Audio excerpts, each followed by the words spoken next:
In today's video, we're going to break down and recreate that epic combat scene from the Jujutsu Kaisen Season 3, Culling Game opening. I'll show you step by step how to handle dynamic camera movements, tornado effects, and hand-drawn sword slashes right inside After Effects. All the assets and the final After Effects project file are available in the description for you to download. If you enjoy the video, don't forget to hit like and subscribe to support the channel. Now, let's get started. Let's start with the first scene. We'll need a background like this, along with the monster layer, the building, and our character. Next are the subsequent frames, where the character slashes the monster in half. Finally, we have a second background, the character, the two halves of the sliced monster, and a utility pole arranged just like this. Normally, this sequence would be split into 3 separate shots, but I'm going to combine them into one to make it easier to follow. First, I'll animate the character at the moment the slash is delivered. I'll keyframe the position property so the character smoothly flies out of the frame.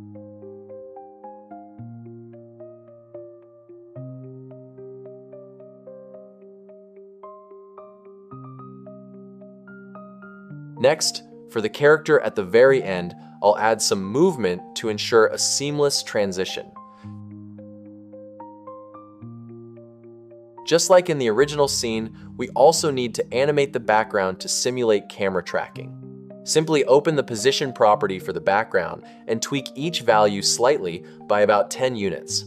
To fix the black edges showing up at the borders, we can easily solve this using the motion tile effect.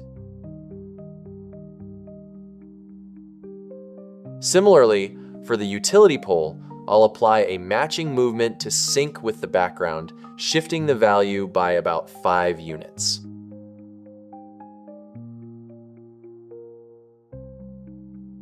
Next, I'll bring in a pre-made transition asset for the background here, drag it into the timeline, adjust its timing, and keyframe the opacity to create a smooth fade.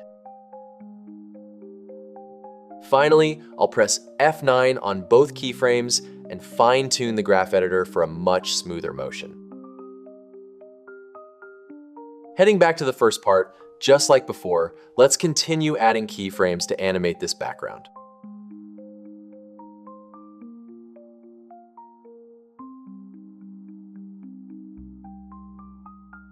Next, to create the darkening sky effect, I'll duplicate the background layer and change its blending mode to multiply. Then, set 2 keyframes on opacity so it gradually fades in from frame 6 to 12. And then slowly returns to normal starting from frame 41.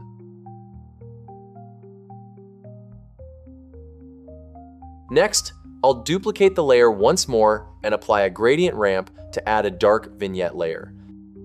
Then fine-tune it using curves. After that, lower the opacity keyframe values to around 70%.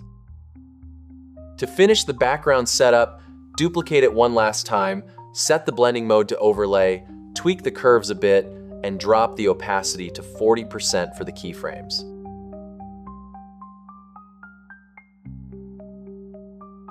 Right in the middle of this sequence, I'm going to add 4 impact frames, just like in the original anime. It's as simple as dragging and dropping your pre-made frames into the timeline and adjusting their duration. Moving on to the middle section, I'll create a null object to add some camera shake. To speed things up, I'll use a wiggle expression with values of 8, 12 for this part. Just like in the previous video, select your layers and parent them to our null object. And of course, don't forget to use motion tile to fix any missing edge pixels. All right, the scene is basically complete. Let's check out the final result.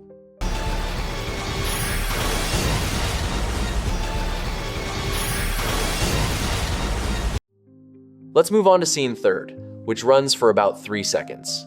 We'll need a Meadow background like this, the character's animation frames, followed by a surrounding tornado effect, and finally, some particle layers floating around, all of which I've already set up here. Just like in the original anime, I'm going to delay the appearance of the tornado by about 1 to 2 frames to perfect the timing. After that, simply repeat the previous steps to add a shake effect to the background so it syncs up perfectly with the other elements. For the wiggle expression here, you can use a reference value of 12 and 20, just like I did.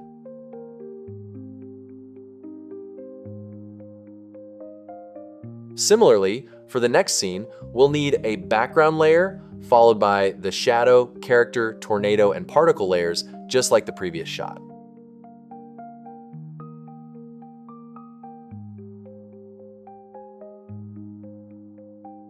The only difference here is that we need to add a counterclockwise rotation to the background.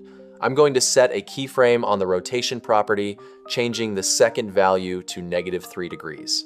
Ideally, you'd need a wide background that fills the entire canvas, but to save time, I'll just fix the black edges using our go-to motion tile effect.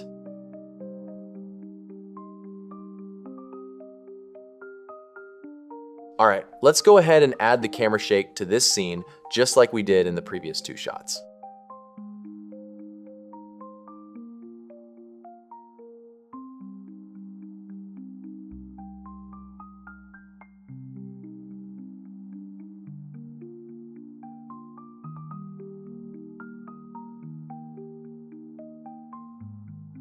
As an advanced tip, you can apply a drop shadow effect to the tornado layer to add some shading, giving it more depth and making it stand out from the background if you'd like.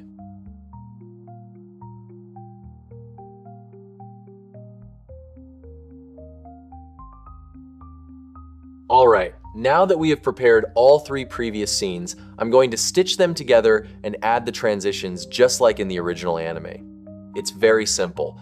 All you need to do is bring your pre-made transition frames into the timeline and adjust their timing to fit the sequence. To make the transition look softer and more organic, I'll apply the Roughen Edges effect to blur and roughen up the borders. Then, we'll fix any empty gaps around the edges using our trusty motion tile effect. Okay, let's check out the final result.